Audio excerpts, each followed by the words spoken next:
This sounds like Persona music, but bad, and it's great.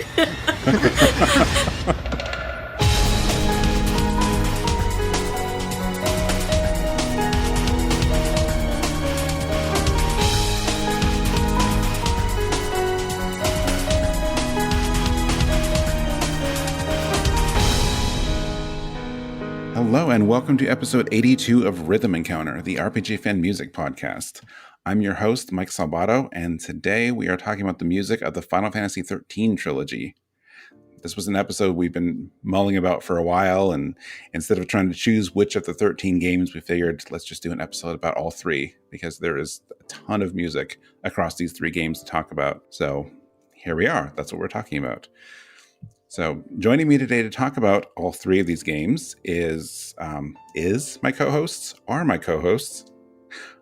So we have Peter Triezenberg is here. Hello, everybody. Along with Audra Bowling, returning again. Hiya. And also we have Wes Iliff here. Hey, everybody. I'm happy to have all of you. I know at least two of you are, I believe, not to speak for everyone on the site, but probably our biggest, or at least some of our biggest Final Fantasy XIII fans. Yeah, I like these games just fine.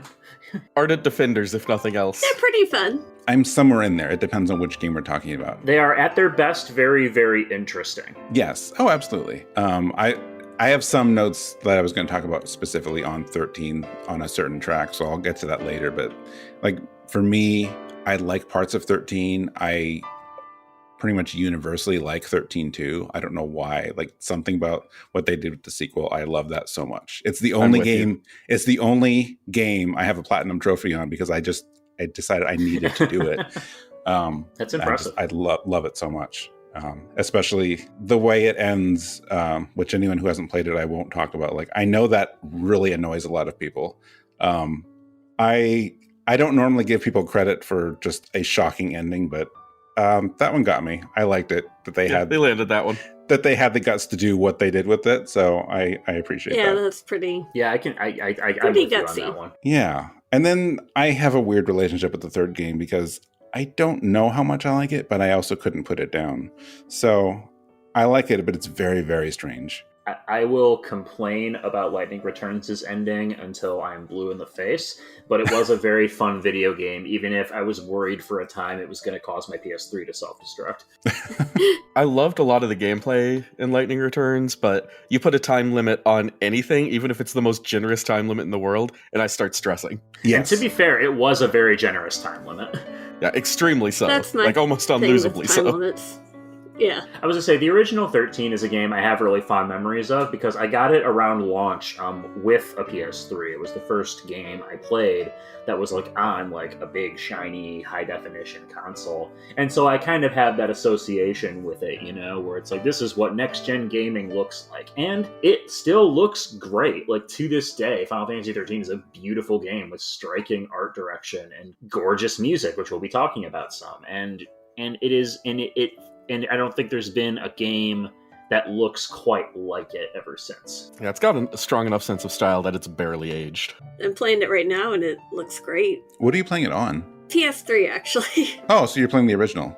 Yeah. Okay. Yeah, Very I mean, nice. it holds up. Mm-hmm. I mentioned my favorite is the second game, so what about everyone else? I'd say my favorite of the three is probably still the first one. I don't think it's on the new site right now, but back when we did a big Final Fantasy feature, I wrote a deep dive on that game's development. And while I do, I think I have a newfound appreciation for the game after writing that article where I'm like, yeah, there was a lot of problems along the way, and it's kind of amazing this came out as coherent as it did.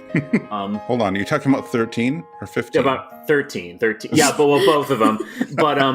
But 13 specifically in this case. Yeah. I'd probably say the first game is my favorite. And then I like the two sequels, actually, to an extent. 13-2 is by far my favorite. It took a lot of the things about like the weapon systems in the first game and some of the progression systems and tightened them up, and it has just one of the most bonkers soundtracks in Final Fantasy history, and I don't know, that wins me over. Yeah, definitely. I think so much of the like overall like narrative like gets introduced in the second one and it carries through to the third. So like the second and third ones feel more coherent sort of with each other.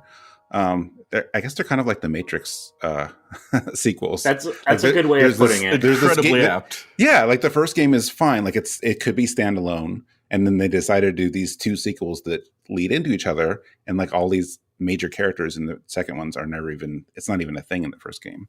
If they hadn't, and I know we're not even here talking about the game, but if they hadn't sort of butchered some of those characters' stories in the third game, like I don't know why they decided to take their stories where they did. I think I would have liked it more. Caius, Noel, Snow. Well, I didn't have strong feelings about Snow anyway, but They still left her on him. It had Lumina.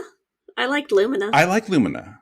I do. Like, it's not even that I don't like the game. I guess it's not all about Noel, but I understood what they were doing with Noel and his relationship with Joelle and Sarah and everything. And for some reason, all of that was thrown out in the third game. And it's weird because it's like, I don't think you understood this relationship here. Other than that, I don't mind it. Remember when Vanille got elected Pope? Oh yeah. Also that happened. I had forgotten about that. It honestly took me aback just there. I reacted like I'd been punched for a second there. I always forget about it until planning for this episode, because I was going through the Lightning Return soundtrack, and there's a song called like The Cathedral or something like that, and I'm like, oh yeah, that weird cathedral with Vanille and whatever all that was. Yeah, that was weird. Anyway, I guess we could talk about some music though. Yeah, music time. So I've mentioned before that we have this database on the site here about like what songs we have and haven't had on, and somehow we've had very little Final Fantasy 13. I know in the past we've had several tracks from 13-2, which I can at least take credit for some of them, because for a while there I was always trying to bring the soundtrack on here. Oh, sorry. But I'm happy today that we have several songs from 13 that we've never had on the show before. Ooh. So half of our track list today is from the first game. Awesome. Yeah. So, and we are starting with Wes. You have our first track today. I have chosen the main theme of Final Fantasy 13, the one that plays in the title screen, and that is The Promise. And then after that, Peter, you have our second song of the day. Yep, and I've also picked kind of an iconic song from the game. It's Blinded by Light, which is the main battle theme from Final Fantasy 13. I remember when you picked that, I think you were kind of stunned that it had never been on the show before. I was, and it was... I was afraid to pick it. I thought it would be too obvious. That was the thing. It's like, it's one of those things where it's like, this is too obvious a pick, so clearly someone else is going to do it. And then when no one did, I was like, well, I guess it's got to be me. Yep. So. All right. Let's go listen to The Promise and Blinded by Light.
It's interesting for a few reasons. For one, it's pure instrumental. There aren't any synthesizers used in it, which, FF13 uses synthesizers to great effect.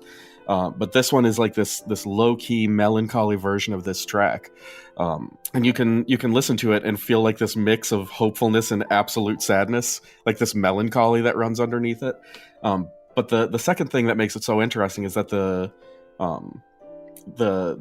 themes, the through lines of this song are used throughout the rest of the music out throughout the entire trilogy. Most noteworthily in Sarah's theme and in the Sunleth Waterscape might be the two biggest. And yeah, that theme is not only used in the way that it's used in the intro here to give that little bit of sense of almost melancholy, but it's amped up. Things like the Sunleth Waterscape are like big, poppy, bouncy songs that kind of get you moving. And it's a versatile track that can be used kind of however you want and give a through line. I love games that use repeated themes as a through line throughout the entire series. Oh yeah, absolutely. This is one of my favorite pieces of music in the whole game too. Like, it sets a mood right out of the gate. I love piano music in general, so it's just nice having like a soft piano theme to open the whole story with. But I also like that connection to the story, how it kind of connects with Sarah and her relationship to both Lightning and to Snow. They made the promise, like, to save her, the promise, like, that they were gonna that Snow and her were gonna get married, like, things like that. It's a really, really thematically rich piece of music. Mm-hmm. The way it connects to so many things is just brilliant. I also like when the strings kick in too. It adds like a little bit more like layers to the song.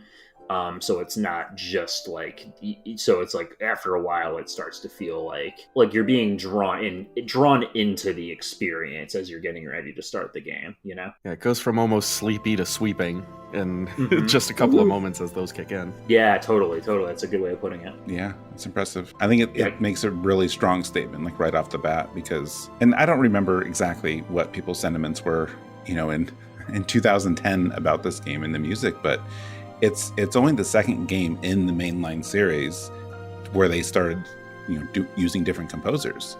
So I don't recall exactly if there was like some kind of hesitation. It's like, oh, it's a Final Fantasy game without Uematsu. I imagine there was some of it. I think so. Yeah, I feel like once you get introduced to the game with this and some other songs, it's very easy to be like, oh, yeah, this is going to be all right. Yeah, I feel like people have had time to get used to Uematsu not being involved, especially since Hamauzu did have a little bit of past experience with the series by that point. True, but I mean, he did everything up through 11, so. Mm-hmm. Yeah, no, I hear you. But even in 10, like 10 had a couple co-composers, including Hamauzu, I'm pretty sure, wasn't it? That's true. So, I don't know. I think I'll spare anyone from like my thoughts about 13 in general, but I'll just say that I have mixed feelings on parts of it. I think it comes together by the end, although I think for a lot of people it takes too long to get to that point. So not everyone knows that or gets far enough to see, oh, this is what they're doing. The reason I'm such a big fan of these 13 games is because I'm a sucker for games that have more ambition than ability to execute necessarily. And that totally fair. In series to a T.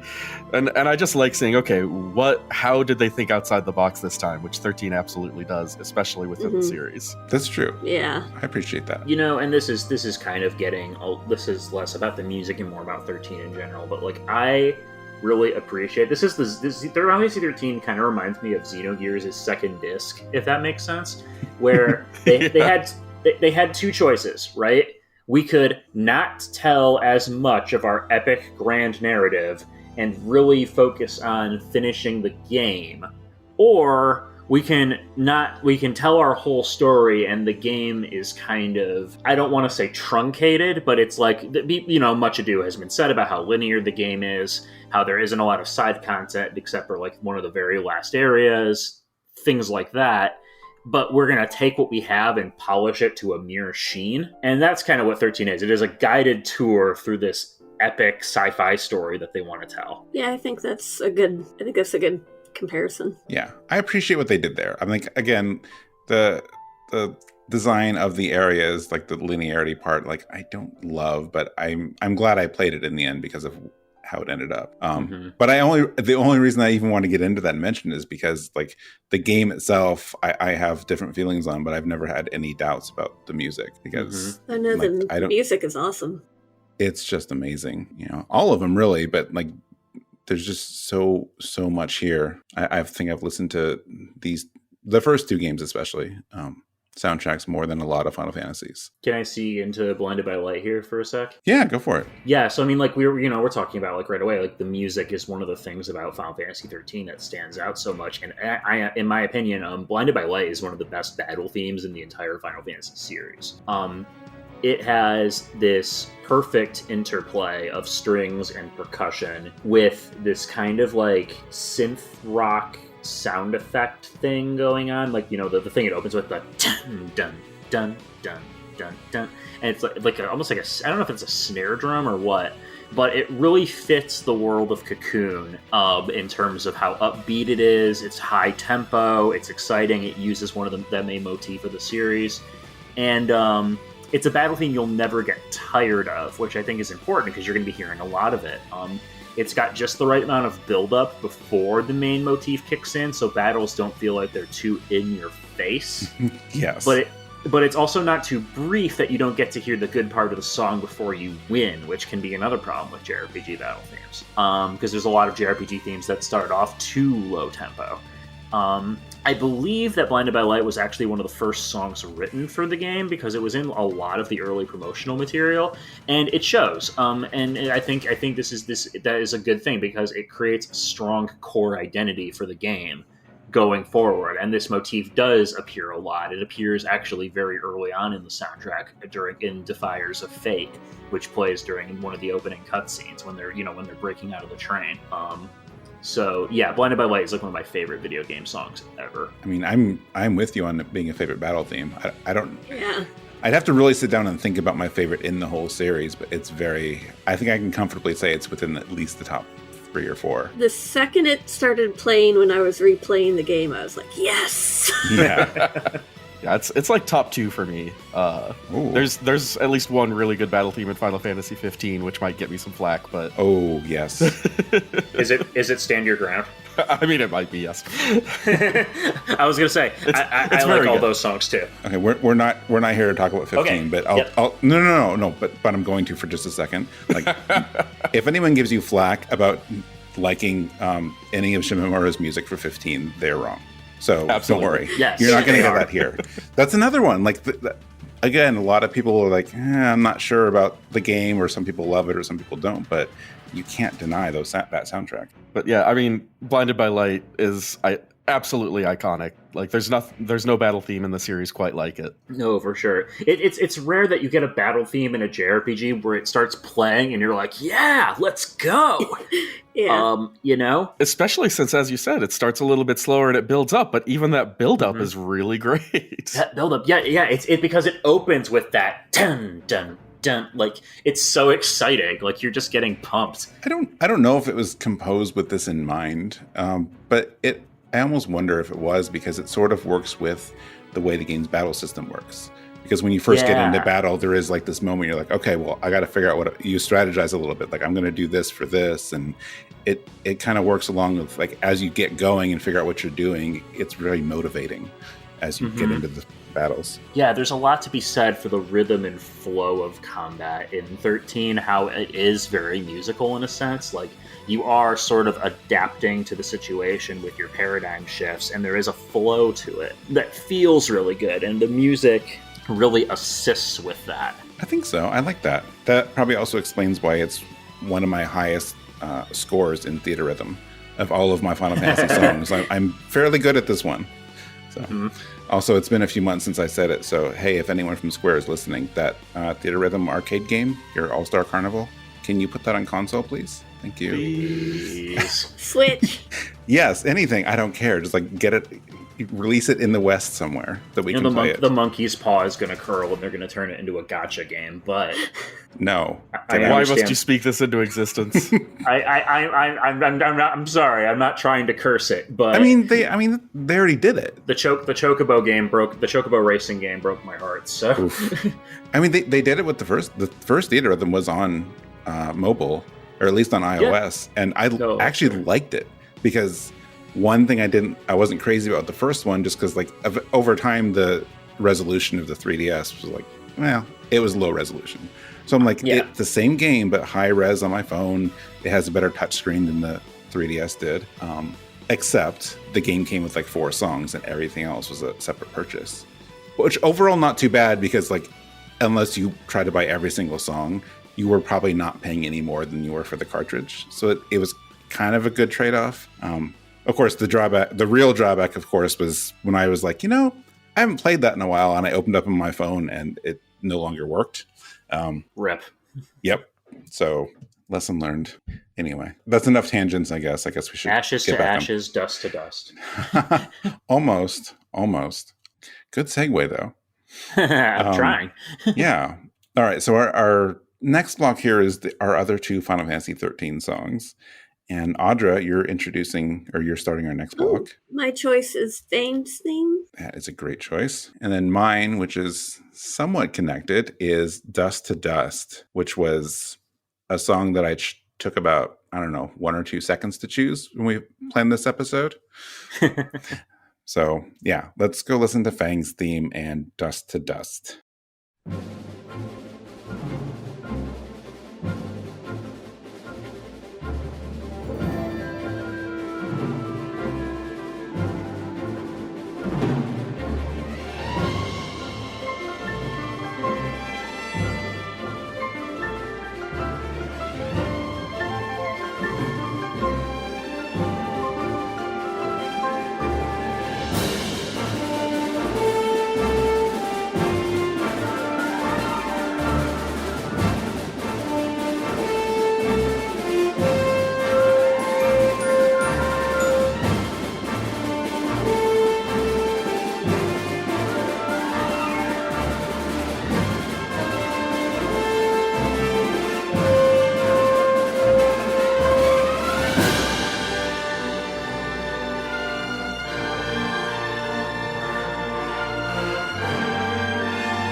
One of the things I loved about the FF13 soundtrack is that so many of the characters have specialized theme songs, and that I felt like they really fit for the character and their development over the course of the game. And Fang's theme she's an amazing character for starters, and it kind of just stands out. It captures a lot of her personality and her strength and confidence, and there's a sense of freedom in the sweeping instrumentation. And then there's an underlying current of something else there that I think just fits really great with the subtext of her plot with Vanille. And it's just, it's a great character theme, I thought. It is. I love this character. And I like this song a lot. It really suits Fang's determination and her kind of like devil-may-care attitude. Yes. How she's like, I'm going to save my girlfriend. It's canon, shut up. But it's also, I really like the soaring strings and the kind of plinkety-plonky piano they've got there, because it gives it cohesion with the rest of 13's score, which is an issue I have with a couple of the other character themes, like Snow's theme being this weird low-tempo butt rock doesn't really fit, I don't think. Fits Snow. It kind of does fit Snow. Because Snow, if it's Snow, because Snow is an idiot, but this is not a deep cut or a hot take. Snow is an idiot, but But Fang's theme in particular really fits 13's score, and it also fits that she's kind of the dragoon of the party. Yes, too. this feels like captures that well. It feels like a Kane High Wind song. Yes, I could see that. Yeah, and there's even a Distant Worlds version, which is great. Ooh, I need to track that down. To me, it feels like the most high adventure song in FF13 soundtrack. Like it feels the most like, oh, we're going and exploring, I guess. Mm-hmm. There's a sense of like freedom and adventure to it. Yeah, which I agree that like definitely fits Fang, I think, more than anyone in the cast, so that works. We mentioned this off recording, but I really wish that Fang got a little more to do after 13, because I mean, okay, I do too. There's reasons why she's not in 13 too, but Lightning Returns, they had no excuse. Yeah. Well, again, I don't know what they were doing with some of the characters in Lightning Returns. Like, I don't remember why she's even there. Like, it's nice to see her, but I'm like, she probably shouldn't be here. Aren't you busy? Like, I don't know. It's very strange. So I would have been okay if they left her, gave her more to do, or just like don't bring her back in this weird way. I also would have been okay if they didn't bring Snow back, but that's another. Yeah. Admittedly, I kind of like his design in Lightning Returns, but you know what's funny? Of all the character like side stories that get wrapped up, I think he's not my least favorite, the way they wrapped him up, but I also had a low bar for that, so I will. Snow's taking a beating today. I know. I want to feel bad, but I don't. I love you, Troy Baker, but yeah. You know, one of my favorite little scenes in 13.2 is the one part where Snow shows up. Snow, who, by the way, is in love with Sarah and they're going to get married, which is his whole thing in the first game, is, by the way, not around in the second one. So I have a very hard time believing that relationship. And there's this part, I don't remember the dialogue or exactly what happens, but when you bump into Snow and like Noel's there and he's like looking, it's like, wait, you're engaged? You guys are engaged? Like, this is like, he just has this look on his face and like, that's my look. That's how I look at that relationship. I'm like, he gets it. Noel gets it. Especially considering, like, I mean, like, Snow looks like a hobo in 13 too. I don't know. And he's just there. It's so weird. He like shows up, contributes nothing, and then leaves. Yeah. It's like, okay, well, we're gonna go take care of this. See you later. Enjoy your flan. I didn't really help the discussion about Fang's theme, but yeah, sorry about that. Oh, I like what everyone else said though. Apparently, I'm just here to badmouth Snow. That's valid. This is now badmouth. This is now badmouth Snow encounter. Okay, a little back on topic though. What I would like, I would love for them to have this great female Dragoon character that doesn't get sidelined, because somehow that happened in 13 and in 15. Oh yes. God, don't remind me. Aranea. She's so cool. Yeah, I mean, she seems cool. I mean, that's the thing. It's like everyone says, like, "Oh, she's cool." I'm like, I don't know that she is, because we didn't get a chance. She's got all this potential, though. Yes, I want to see. Aranea was going to have her own DLC episode that got canceled, and I'm still butthurt about that. Yeah. Now it's relegated to the book sitting on my shelf. And the book is terrible. Yeah, I reviewed it. Not the best. I reviewed it book. for the site. You can read it. How bad it is. Oh no, the book that has like gameplay descriptions or something. Yeah, God, like. And Luna doesn't know how to use a cell phone. Luna does not know what a cell phone is in this universe that has cars and motorcycles and presumably internet access. Interesting. If they have cell phone, never mind. You know what? No, I'm not. I know. I'm not digging this one. There's so many rabbit holes to find. It's so easy. Yeah. The book only makes it worse. All right. Let's talk about something I presume we like, is Dust to Dust. Like I said, this was the first song I chose when we picked this topic, because it's my favorite song of all three games. And there's a lot of good songs in these three games, but this has been my favorite since I played the first game. And I don't remember exactly how much they talk about it, but I feel like Erba is talked about a lot. Like, at least once you start meeting Fang and Vanille, because that's where they come from. And you hear about it for so long over the game. So like, you get this impression in your head, like it's this like legendary place. It's like just this beautiful place that they came from. And then you get there and you see it and it's beautiful, but it's not beautiful or interesting for probably any of the reasons you're expecting it to be at that point. And again, if I have the wrong perception, because it's been 12 years, but this is how I remember it, because there's nothing there. it's barren and deserted, and it's just like filled with this like crystal sand everywhere. And this song, I just feel like it so captures that feeling.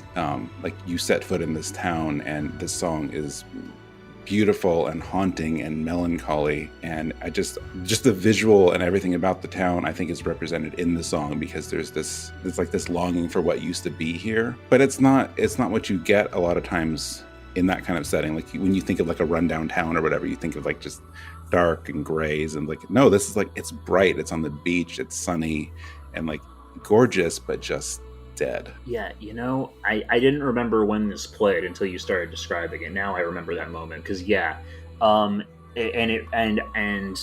my notes here is that it's ethereal and beautiful. It really suits the vibe of Final Fantasy 13 with those vocals and kind of the softer chord progression. And I do really like the background noise that they kind of add in at around 1:30. Like that gives the song additional layers and texture. But yeah, and thematically too. 13 is very big. 13's world, despite its beautiful veneer, has this undercurrent of harshness to it. And that's really exemplified when you get to Vanille and Fang's home, because this is like, what is it? They're like all Seath, aren't they? Like I don't remember exactly the context, but basically this is very like, Seath-filled. Yeah, it's like this is sort of like this is getting to the point in the story where where the characters are getting to the end of their journey, and this is the fate that they're faced with if they fail, and it really drives home the point. But at the same time, like with the crystal statues that they have when people fulfill their focus, even though there is still beauty to be found in it. Like it's like looking at this. It's like this necropolis. You know what? It strikes me, I think the thing that hits me the most is that between like the desolation that you find there and the music being this kind of soft, ethereal, semi-hopeless feel, like that it would fit right in with a Nier game. Like it's just it does does sound like a Nier song. Uh-huh. It's such a good fit. That's true. Yoko Taro was like lurking in the dev office one day and was like, I have an idea. It gives you such a sense of place, and like it's one of those things that absolutely heightens where you are at the time. It heightens the area that you're in. Rather than just kind of blending with it, you feel it a little bit more with that music. Yeah, definitely. Like I know there's a lot of things in that first game I'm sure I've forgotten about at this point, but that feeling and the visuals and the sound, like that is still, it's really stuck with me since I played this game the first time. So yes, I have strong feelings about that one. It's a great choice. Yeah, it's an incredible choice, I think. Thank you. Very haunting. It's weird because like when I played that, I had not played Nier, and of course, Automata wasn't out yet, but now looking back, like, yes, I actually can see that. That is a similar thing that Okabe does with Nier sometimes. There could be something to be said about how 13 captures a sense of isolation, because there's no NPCs, and your party is kind of meant to be outcasts from society that like can't interact with higher society. So when you get down to Pulse itself, and it's this untamed wilderness, well, ideally this would have been your first encounter with the locals, but even then there's nothing for them. They don't belong. It's kind of this chase anywhere. story. Yeah, and slowing down could sacrifice some of that, so I can see what they were going for, if nothing else. And I don't know how much, again like just based on my own like research into the game's development, I'm not 100% sure how much of that was intentional, but it does manage to create an effect. Yeah. All right, so I forget. Yeah, I should have wrote this down before we started. 13.2 came out a couple years later or thereabouts, so we'll fast forward a couple years. 2012. Fight some old guy and an orphan or something, and now we get to the sequel. So our next block here is all 13.2, starting with you, Peter. Yeah, so my song for this one is Plains of Eternity, the field version from Final Fantasy 13-2. Excellent. And Wes. If I'm here, things are going to get weird at least once, so I picked Worlds Collide from Final Fantasy 13. Yes, you did. I'm happy about that. There is some. It's a good song. Some weird and interesting tracks in 13.2. I love it. All right, let's go listen to Plains of Eternity and Worlds Collide.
paradoxes must break. This is the path I must take. My destiny may change your fate. The pain my heart feels is my strength.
Collide and people fade, seeking gates through timelines we've all prayed. Let's fix the past, trade it now to see smiling faces. This hope, part of chaos cannot take. Paradoxes must break. This is the path I must take. My destiny may change your fate. The pain my heart feels is my strength.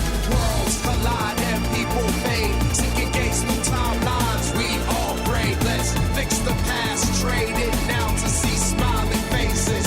This hope, part of chaos cannot take. Paradoxes must break. This is the path I must take. My destiny may change your fate. The future to come is what we've made.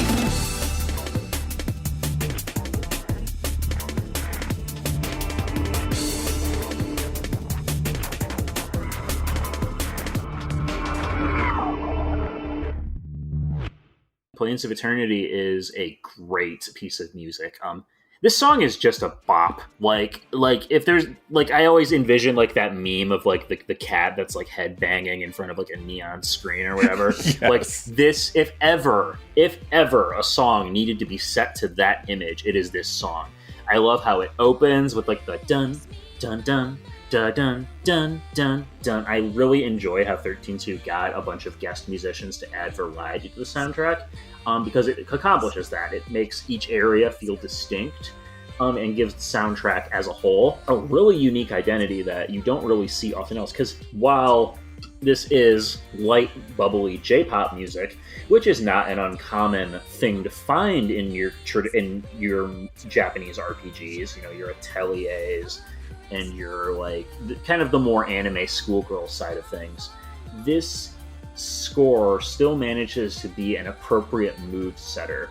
Like this plays, and if I recall correctly, this plays in one of the big field areas that you get to explore, which they were really dead set on showing in 13-2, because they really wanted to show people, hey guys, it's not linear anymore. We have open zones and side quests and things to do in this game. And this song manages to be good background noise for that. It manages to make you want to explore, but I never get tired of this beat. I really like the lyrics. I think they're catchy and upbeat and somehow still appropriate to the universe. Nothing else sounds like 13-2's soundtrack. Despite how eclectic it is and varied it is, somehow it manages to work, and there is some kind of sorcery on these CDs to make that work. But yeah, I love Plains of Eternity. It's on one of my daily Spotify rotations, and I do not care. No, I mean I am sure great. It's great for that. I mean, it's really solid, like exploration music. That bass line is amazing. I would listen to it on the drive to work. Yeah, Nonstop, probably. Totally. Makes you feel like $1,000,000. There's that intro, that just little bit of the intro synth hits or orchestra hits or whatever they are. those like sell the entire song to me. Those are what instantly make me feel like, okay, I'm getting moving now, aren't I? Yeah, well, it's kind of like with Blinded by Light, how it's those opening beats that get you hooked, and it makes you ready to continue like doing what you're doing, which in that case was battling. In this case, it really does kind of like set the tone for like, okay, you know what, I'm going to go on an adventure. Yeah, it's just catchy. And there's 2 versions of it too. Mm-hmm. Yeah, there's the aggressive mix, which is when like I think when enemies spot you or when those time vortex things show up, if I recall correctly. Right. I'd love that they did that too. I mean, it's not like no other game does that. Like some games have like really adaptable music and stuff. But I like that because in games where you have like enemies on the field and stuff, like when you switch, sometimes like you just cut immediately to a battle theme. But I like that they have these 2 variants on the main theme, so you're still hearing the same song, but it changes the mood. So I appreciate that a lot. The fact that Final Fantasy 13 2 has so many of these like kind of more adventurous, upbeat, poppy songs really speaks to the difference in tone between 13 and 13 2. Because it's a lot more of an adventure. It's a lot more of like, it's not always upbeat, but it feels more upbeat because the characters aren't so down. They aren't bogged down by everything. Yeah.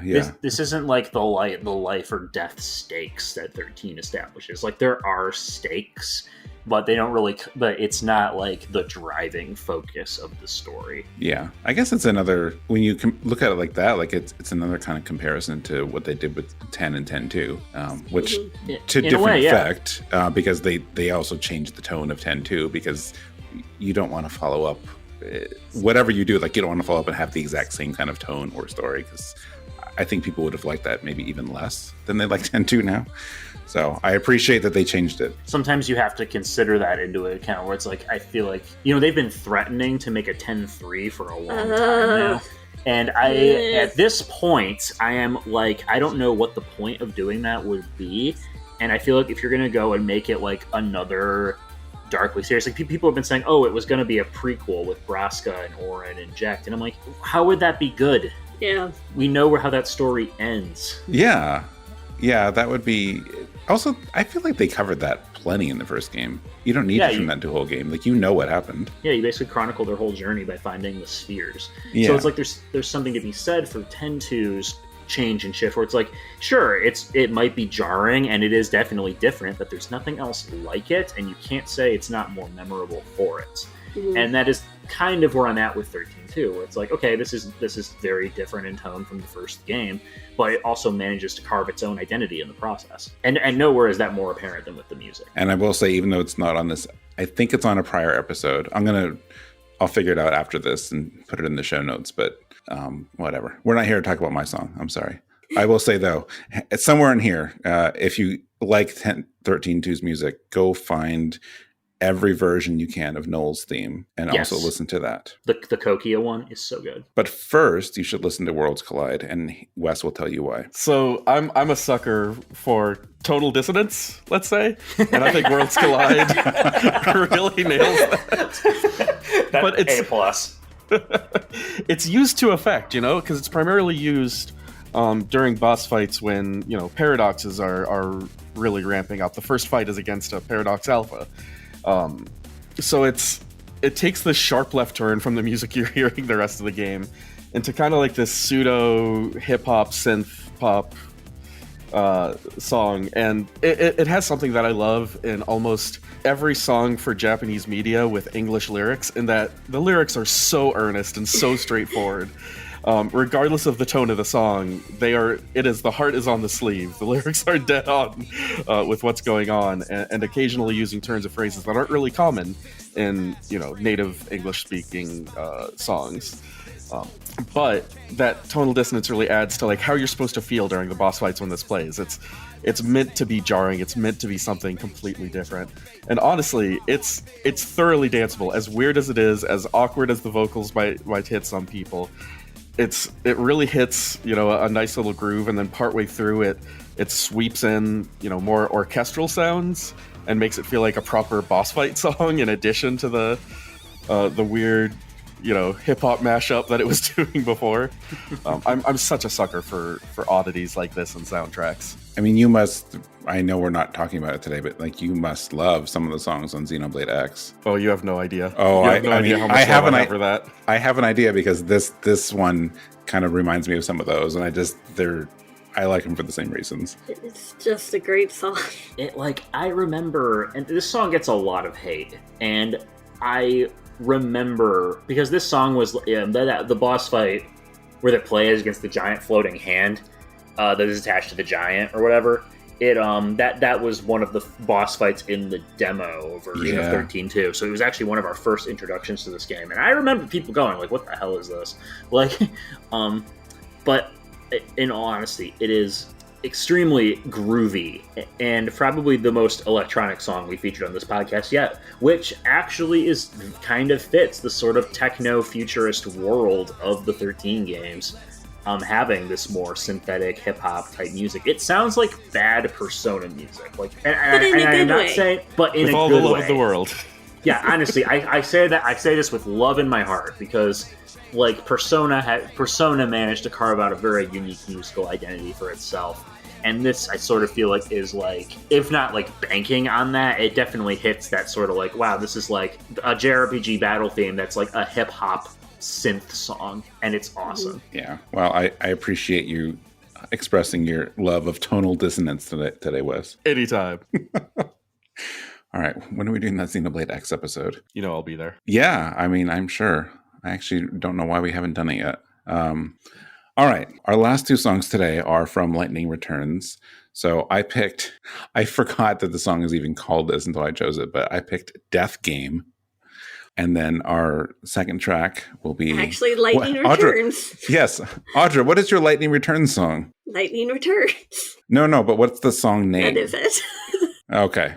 All right. So... from Lightning Returns, we have Death Game, and also from Lightning Returns, we have Lightning Returns. They wanted you to know she came back.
So, thankfully, over the break, someone reminded me of where this played because I do not remember where Death Game plays, but apparently it's when you're trying to find Noel or chasing Noel through one of the cities in Lightning Returns. So even though I don't remember the context, which is weird because it's the game I played the most recent, I do love this weird sound, or this weird song. It just, in a soundtrack that's just completely full of like weird, unique, and eclectic sounds, I think this was still unique. I can't think of another song on here that was even in this wheelhouse at all, because Lightning Returns has this extensive soundtrack of its own, but also it reuses songs in the game, and then even reinterprets them on the soundtrack. Because I know there's a lot of songs in the game that are directly from the first two, so they're not on the soundtrack. So even listening to the soundtrack doesn't give you the full scale of how much music is in this one unless you play it. But Death Game, it has this really great tempo throughout, and the way the electric and bass guitars play off each other, I think are fun. And there's a few notes, a few sections where I almost got this sense of like sort of a beachy theme, and which I thought I was maybe I was losing it, but I did confirm. But parts of it remind me weirdly of Electric de Chocobo from Final Fantasy VII. There's some notes that just make me think of that, and I don't know why, but I thought that was an interesting, strange, especially because that's not at all the context in the game. But it's just fascinating. It's upbeat and it's chill. It has this like determination, which I guess makes sense again if you're trying to chase someone down. So it's just a lot of fun. If I didn't have any restrictions on what I wanted on the show, my first pick probably would have been one of the last songs on the soundtrack, because the final boss song is just incredible, and the end credits theme also brings a lot of different melodies in. But even though we don't technically have a limitation, I didn't really want to bring a 12 to 13 minute song on here. So really solid, but I went with something else, and that is Death Game. I'd say that the title Death Game is ominous, but the song isn't. It's very, again, I've used this word before, but groovy, I think, is the term that came to mind. I really love the electric guitar. At around 3:34, a couple minutes in, the strumming gets really intense, and I thought that was really fun. This song actually reminds me of something out of James Bond, or at least it's very noir-ish. And I appreciate that you guys told me that it takes place in the city level, because that really was my knee-jerk reaction, was like, this is some kind of spy thing, like in a city at night. And yeah, so it kind of does fit the fact that Lightning is kind of pursuing Noel in the city. Noel, who by this point is like a man of mystery going by the title of Shadow Hunter or whatever. So he and Gaius Van Belsar can have drinks together. That's a Stormblood reference.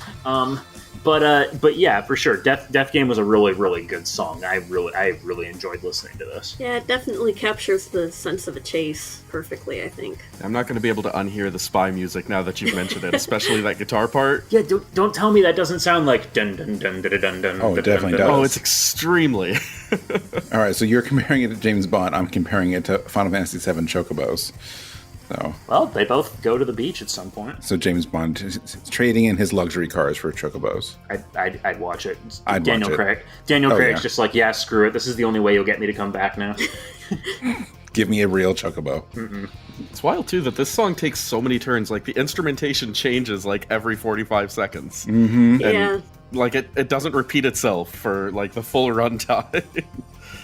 It's still the same melody, but it changes its feel really strongly, and yet it never feels like scattered for it. Like there is a cohesion. It's unified. Yeah. All right. Well, then my hours of deliberation paid off. Then yes, it was a great choice. I think this was a banger. I liked it more than my choice. Oh, I don't know about that. I mean, the Lightning Return, like the main theme, and Crimson Blitz, which I think we've had on the show before. Maybe those are some of my top choices too. But you already picked it, so no, I love yours. Like. Why did you pick yours? I picked it. I love the battle themes in Lightning Returns in general, and I just love the intensity of this one and how it kind of builds on itself, and the guitar riff is just sick. It gets sick at parts, so...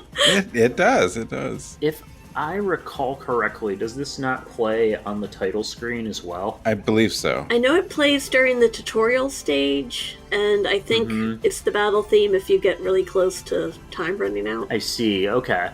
because it is kind of a main motif, and it is very dramatic. And I have this memory. Again, it might have been the title screen music, maybe it wasn't, but I just remember the song just punches you in the face when it kicks up. Yeah. Like this song is like, yep, it's time to go. Lightning's coming back. We gotta get ready. Let's go. Mm-hmm. She's wearing sunglasses now. She's wearing sunglasses, and she's got another redesign, and like, it sets an impression for the adventure to come. And fitting to the 13 soundtrack, it is also kind of groovy. Like, Lightning definitely goes clubbing, and this is what plays. Yes. If it's not the title screen, it's definitely on the PS3 menu when it starts auto-playing music when you highlight something. Because I remember that waking me up.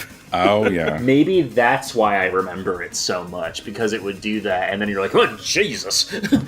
We're doing this now.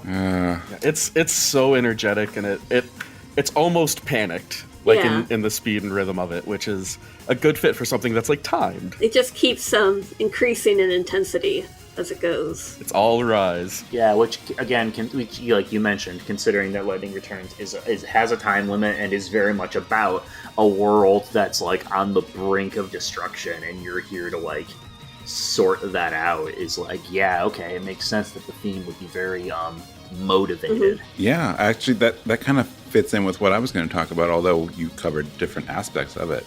Like, to me, I think it's just a really great introduction to what you can expect with the game because of its, like, high energy and electric or electronic, however you want to do it, sounds.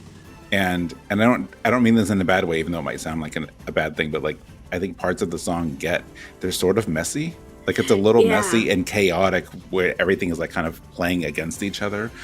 But that really works for the game. Mm-hmm. It really gives you an idea of what to expect with this strange game you're about to play. You can almost feel the song struggling to make sense out of chaos. So it's got this through line, and then it gets chaotic, and then it, like, glides you back in. And it's a microcosm of the whole game. It is.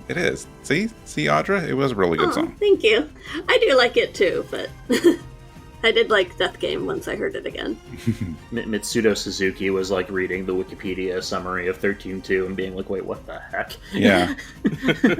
and then reading like the novellas or whatever were those based on the first or second game? I don't know. They had them for both. Okay. Oh, shoot. I've read parts of them, but I never got to finish them yet. Mm-hmm. They just started releasing those in English again, actually. Oh, nice. I know there's a few for the epilogue of the Lightning Returns. I wonder if those are going to get translated. I wonder. That'd be interesting. It seems like they're on a kick with that lately. We're getting a physical book of the 14 short stories, the one that are on the lodestone. Somehow I actually missed that. I knew they were doing another book. I didn't know it was those stories. That they announced that earlier. I'm excited. I like those. They're good. Yeah. Their efforts to turn 13 into an expanded universe didn't quite pan out, but if nothing else, the books do add some additional context. Mm-hmm. Yeah. I remember actually the 13.2 Collector's Edition actually came with a prequel novella, or at least I pre-ordered it. I still have it somewhere. I don't know where. Oh, really? I can see mine from here. Oh, there you go. Yeah, like I remember it was a short little book. It was like a couple chapters, but it did include little summaries of like, this is what the characters were doing in the immediate aftermath of 13. Oh, I better go check that out, because maybe I have that and I forgot I had it. Probably makes more sense than the 15 one. You say that, but... All right. Well, I had fun today. I'm glad we all got to sit down and talk about this. This is a great walk down memory lane. I had a good time playing through these games when they were new, and this has been really fun, kind of re-experiencing some of this stuff. Yeah, I think so too. It's going to help me replay it. So, coming up next, I know the last couple episodes we didn't give you a whole lot to look forward to. Part of that was because, if you haven't heard yet, we did have our secret April Fool's episode. So please give that a listen, because everyone had a great time putting that one together. So that was posted, as you can imagine, on April 1st. Coming up next, though, a couple weeks from now, we are doing our long-awaited cafe episode. That's been a popular one amongst the staff who want to do another like kind of chill episode, because it's been a little while. And as someone who's personally fond of cafe and chill music, I'm very much looking forward to that. So after cafe and chill, we don't know if it's exactly happening directly after that, but we are doing a future episode on life events, like video game music and life events. So weddings or other things, like just where people, bring game music into their lives for special events. So I think that's going to be a fun conversation as well. Yeah, that should be fun. So, look forward to those. We'll have more information on exactly what's posting when later. So for now, I'll tease those 2 episodes. If you have some feedback on here, we've been getting a little bit of feedback lately, which I love and appreciate. So if you have some feedback on this one, or you want to tell us some of your favorite Final Fantasy 13 songs, you can post a comment on RPG Fan. You can also email us at music@rpgfan.com. We'd love to know your thoughts on this, or if you have ideas for future topics, we're always open to that. Be sure to check out the track list, so you can see the track list of everything that was on here today, places to buy, if we have reviews for these soundtracks. All of that will be on our post on rpgfan.com. If you want to email me directly or reach me, you can email me at mike@rpgfan.com. I'm technically on some social media, but email is the best way for me. What's the best way for people to reach you, Peter? Honestly, the best way you can go about reaching me is Twitter. I'm at IHaveFury.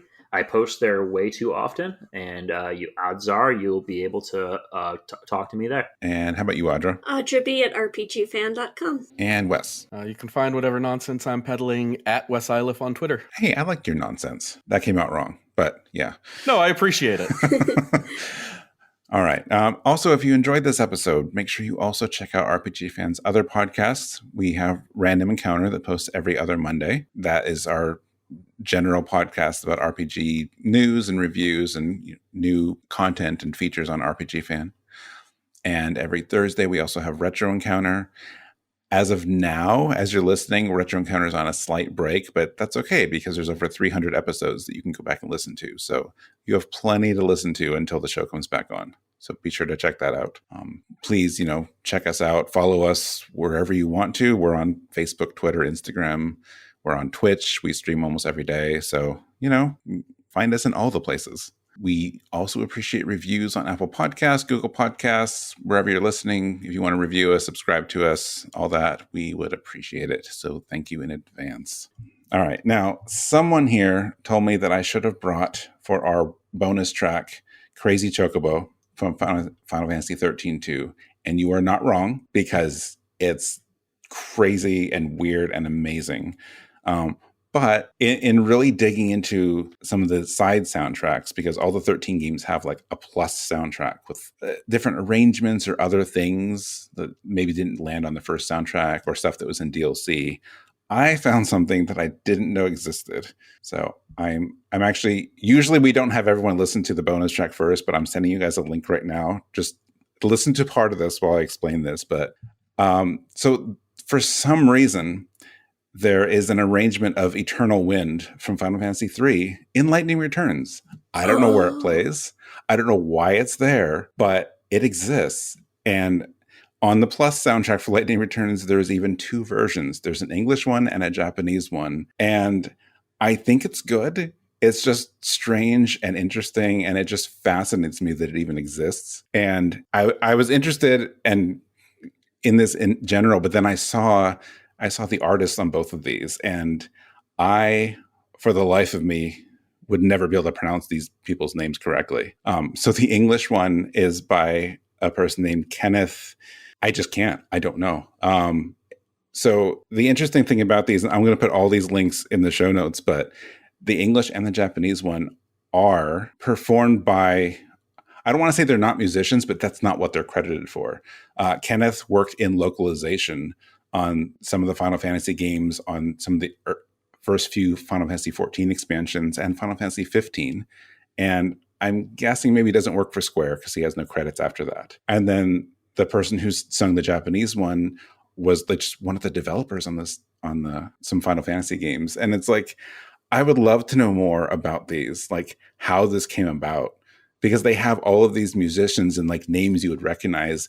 And all of a sudden there's there's these people that were just part of the development or the localization team. Like, hey, why don't you you want to cover Eternal Wind? Because we're doing that, and it's just bizarre to me, and I just love it. That's a good choice. That is such a strangely apt choice, considering Lightning Returns was their first attempt at an open world or semi-open world. That's really interesting. I didn't know this existed either. It's super cool. I had no idea. And this is before it became a main motif in 14 again, too. Exactly. Oh wow, this is a killer find, Mike. Thank you for this. Yeah, You're welcome. That's great. See, that I didn't think you'd be too upset without Crazy Chocobo, because I'm like, this is just too weird. I can't believe I didn't know about this. Awesome. Yeah. So anyway, that's what we're gonna close out with here. Is this Eternal Wind? What is it? I'm looking at the Japanese track list. I think it's like Eternal Wind, like Dead Dunes version from the Lightning Returns soundtrack plus. So check that out. And again, thank all of you for being here, and thank you everyone for listening. We'll see you next time. Bye. Bye. See ya.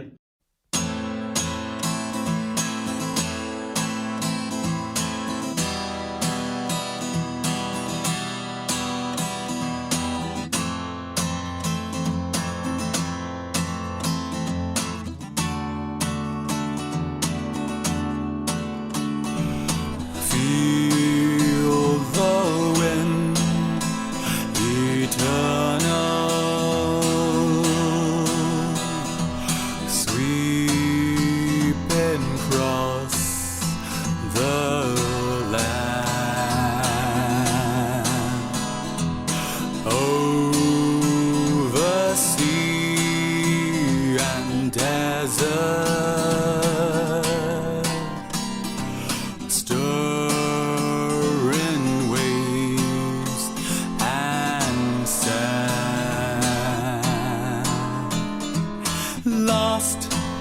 Within the darkness I am blinded by light, a radiance that brings endless night. Now a secret beckons, let it show us the way. Together we will find the break of day. Beneath the fiery sky, where the rain runs dry, let my song be lifted by the wind on high.